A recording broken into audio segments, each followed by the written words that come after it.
Здравейте, казвам се Елена Христова, директор на Исторически музей Павликени и обект на античен керамичен център към Павликени. Нашия музей археологически обект представя и съхранява културното наследство от община Павликени, от археологията, през етнографията до новото време и дори до нашия дни. Този музей искаме да го презентираме най-вече с най-забележителния паметник, който съхраняваме.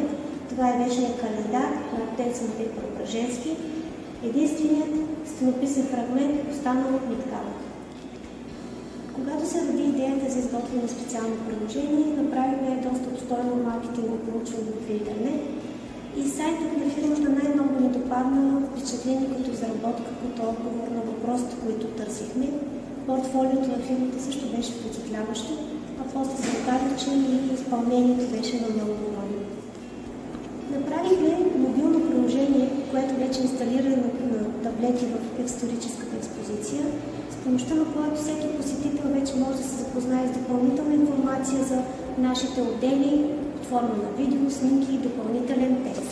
С приложението, което изготви фирмата, беше на много добро ниво, както ние искахме, и много добра комуникация и обратна връзка имахме през цялото време с тях. И най-важното, че в новото приложение посетителите имат възможност за обратна връзка и да дават оценки за него, нещо, което самата фирма предложи да изготви. Да, определено ви ги препоръчвам, тъй като във всеки един етап от работата те работят много коректно, съобразяваха се с нашите прищевки, с изискванията, промяна на стайлинга, включване на допълнителни елементи, като голяма част бяха предложени от тях и оптимизираха много приложението. Затова ние сме много доволни и за напред със сигурност ще търсим техните услуги.